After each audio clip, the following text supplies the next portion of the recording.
এখানে আমাদের IPv6 এর আইপি দিয়ে দিতেছি।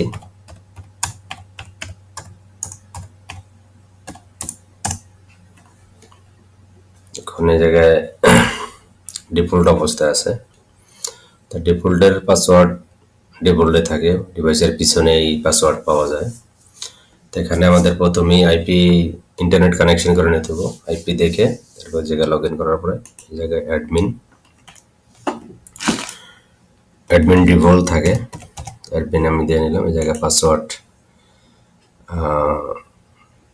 ওটার পিছনেই লেখা থাকে পাসওয়ার্ড, তো আমি পাসওয়ার্ডের জায়গায় লেখা রাখছি বাস আপনাদের দেখানোর ক্ষেত্রে। পাসওয়ার্ডের জায়গাতে কপি করে এই জায়গায় নিয়ে গেলাম, এই জায়গায় পাসওয়ার্ডটা দিয়ে দিলে লগ ইন হয়ে যাবে। লগ ইন হয়ে গেলে জায়গায় নতুন পাসওয়ার্ড ক্রিয়েট করার জন্য বলবো। এখন আপনাদের পছন্দ মতন যেটা ভালো লাগে ওই পাসওয়ার্ড আপনার এই জায়গায়, তবে বিশেষ করে স্ট্রং পাসওয়ার্ড হইতে হবে। 8 ক্যারেটের 10 ডিজিটের পাসওয়ার্ড হলে সবচেয়ে সুন্দর।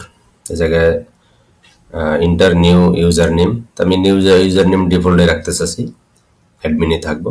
এখানে আমি পাসওয়ার্ডটা চেঞ্জ করে দেবো, আমার মন মতন করে আমি পাসওয়ার্ড দেবো, আপনাদের মন মতন করে আপনারা পাসওয়ার্ড দিবেন।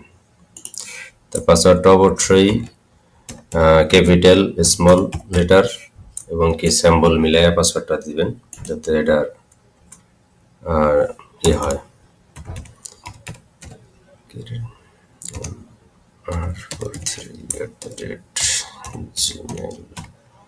gmail.com আমি জায়গা দিয়ে নিলাম। এখন সুইচ মেথড আছে, সুইচে আবার নেক্সট, এখানে বাস ডেট টাইম মান্থ আমি বাস মান্থ ডেট ইয়ার করে নেব, 24 আওয়ার জায়গায় 12 আওয়ার করে নেব, ইংলিশ ল্যাঙ্গুয়েজ থাক। নেক্সট, এখানে আপনার ইউজার এক্সটেনশন কত থেকে স্টার্ট করবেন, আমি এটা 100 থেকে নিব, তাই 100 জায়গায় রেখে এটা অ্যানাবল করে দেব। আমার 100তেই যথেষ্ট। Next next switch email user name ডিফল্টে আছে, সেট। তখন আমার এটা অ্যাক্টিভ হয়ে গেছে। এখন যেই পাসওয়ার্ডটা আমরা নতুন ক্রিয়েট করছি ওই পাসওয়ার্ড দিয়ে এটা আমাদের লগ ইন করতে হবে। এখন এটা অটোমেটিক রিলোড নেওয়ার পরে এটা নতুন করে লগ ইন করতে বলবো। এই যে লগ ইন ইউজার নেম আর password has change, please log in again, এই জন্য নতুন করে লগ ইন করতে বলতেছে। আমরা এখন এই জায়গায় আবার নতুন করে লগ ইন নিয়ে নেব। নতুন log in automatically IP log in নিয়ে নিছে, তো জায়গায় আমি password user name admin, password আমি যেটা দিচ্ছি ওই পাসওয়ার্ডের জায়গায় দিতে হবে, দেওয়ার পরে লগ ইন।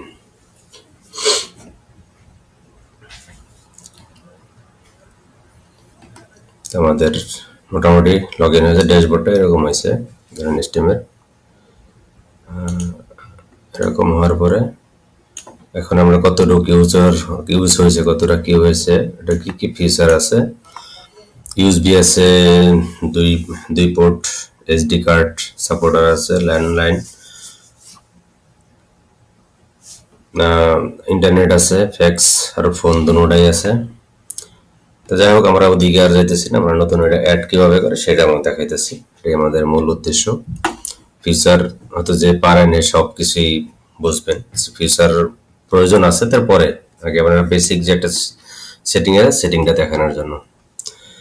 এখন এটা অ্যাড করার জন্য ফার্স্টেই এক্সটেনশন অ্যানালগ ট্রাং অ্যাড করে নেব, যেখানে পর line box port 1, trunk number 1।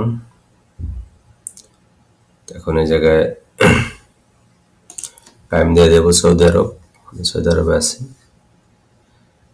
Saudi আরবে আছে, সৌদি আরব দিয়ে নিলাম, সেভ and apply change। এটা সেভ হয়ে গেল। এখন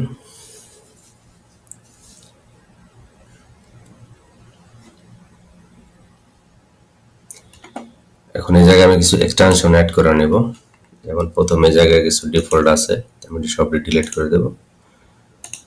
ডিলিট করে দেওয়ার পরে নতুন করে আমার মন মতন করে আমি অ্যাড করে নেব কিছু। তো আমি এই জায়গায় বাস 5টাই অ্যাড করবো এখন আপাতত, তাই বেশি অ্যাড করতেছি। দেখার ক্ষেত্রে এই জায়গায় আমি পাসওয়ার্ড একটা দিয়ে নিতেছি সেভের জন্য, এক্সটেনশনের জন্য আমি একটা পাসওয়ার্ড লাগাই নিলাম এই জায়গায়। সেভ। তখন এই জায়গায় আমার 100 থেকে 104 পর্যন্ত ক্রিয়েট হয়ে গেছে। তখন আমি আপনাদের দুটো ফোন কনফিগার করে দেখাইতেছি, দুটো ফোনেই আমি অ্যাক্টিভ করে নিতেছি। আমার একটা ফোনের আইপি হয়েছে 192.168.0.177 177 এন্টার। এখন এটাও পাসওয়ার্ড, আমি পাসওয়ার্ড সেমই রাখছি ফোনের সব। এই জায়গায় পাসওয়ার্ড অবশ্যই চলে আসে 5S8 5S8 এর জায়গায় আমি জায়গায় কপি করে রাখছিলাম 5S8 এই পাসওয়ার্ডটা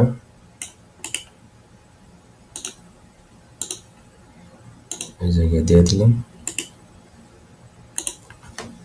লগ ইন। এখন নিউ পাসওয়ার্ড, আমি যে সব একই পাসওয়ার্ড ব্যবহার করছি IPPBX এ, আইপি টেলিফোনে, তাই আমি ওই পাসওয়ার্ডে জায়গা দিয়ে দিচ্ছি।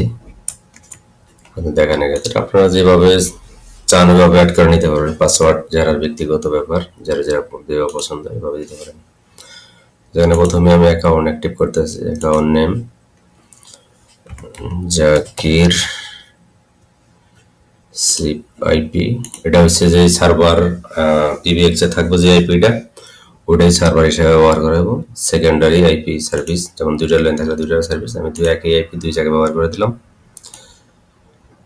তারপর এবার দিয়ে দেবে জায়গায় সিপ ইউজার, আমি জায়গায় দেবো 100, সিপ ইউজার আইডি জায়গায় দিয়ে দেবো 100, পাসওয়ার্ড এই জায়গায় দিয়ে দেবো আমি আমার IPPBX এর যেই পাসওয়ার্ড ছিল এই পাসওয়ার্ডটা এই জায়গায় দিয়ে দিতেছি। তারপরে অ্যাকাউন্ট নেম ইউসিম ইউজার পাসওয়ার্ড, ওই পাসওয়ার্ডটা আবার এই জায়গায় দিতেছি, এই জায়গায় দিয়ে দিলাম। এবার সেভ অ্যান্ড অ্যাপ্লাই।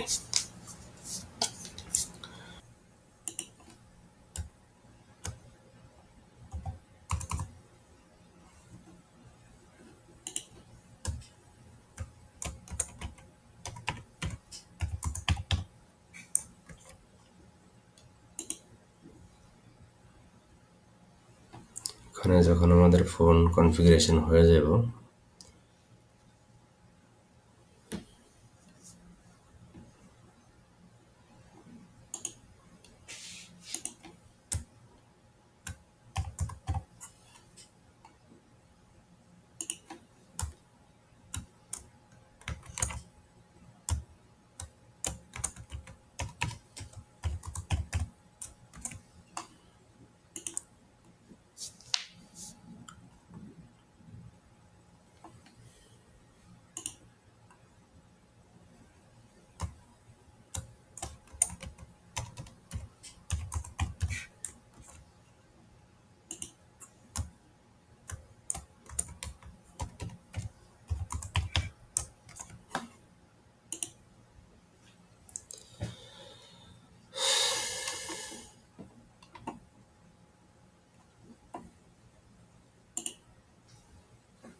এই যে যখন আমাদের ফোন কনফিগারেশন জায়গায় জায়গায় গ্রিন একটা মেসেজ বক্স চলে আসবে, মানে কনফার্ম হয়ে গেছে।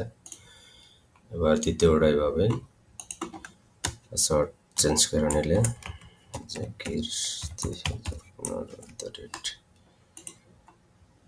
যখনই হয়ে যাবে তখন এই জায়গায় একটা গ্রিন মেসেজ চলে আসবে। মেসেজ চলে আসলে আমরা কমপ্লিট হয়ে গেছে। কমপ্লিট হয়ে গেলে এক্সটেনশনে যাই আমরা একটু দেখি কি হইল। এই যে গ্রিন টিক চলে আসছে অবশ্যই অলরেডি। এখন এই জায়গায় যদি আমি 100তে কল দিই তাহলে আমাদের কল রিং হইতেছে, একটা থেকে আরেকটা রিং চলে যাচ্ছে। ঠিক আছে, তাই অবশ্য সব বুঝতে পারছেন এই জায়গায় কিভাবে। এটা হচ্ছে ফোন, এটা হচ্ছে ফোন, আর এটা হচ্ছে IPPX UCM 6302A। এটা যদি এভাবে কনফিগারেশন করতেছেন তো এভাবে দুটা, আমরা যেটা হোক, 2টা হোক, 10টা হোক, 50টা হোক, যে কটা হোক, ফোন আগে এক্সটেনশন এই জায়গায় আপনার ক্রিয়েট করে নিতে হবে ওই কটা। আমি জায়গায় 5টা করছি বাস দেখানোর জন্য, এর 50টা থাকতে পারে, 20টা থাকতে পারে। তো এইভাবে এই জায়গায় সব অ্যাক্ট করে নেওয়ার পরে প্রত্যেকটা ফোন এইভাবে, যেমন এই জায়গায় আপনার অ্যাকাউন্ট নেম, যেই লোকের ওইটা নাম দিতে পারেন, নাম্বার দিতে পারেন। এই জায়গায় সিপ অথরাইজেশন পাসওয়ার্ড, তারপর ইউসিএম ইউজার পাসওয়ার্ড, 2টা পাসওয়ার্ডই জায়গায় দিতে পারেন। দিলে অটোমেটিকলি জায়গায় অ্যাড হয়ে যাব। তা যদি এই বিষয়ে কেউ হেল্প প্রয়োজন হয় যোগাযোগ করতে পারেন আমাদের সাথে, হোয়াটসঅ্যাপ নাম্বার আছে। তা সবাই ভালো থাকবেন, দোয়া করবেন। আসসালামু আলাইকুম।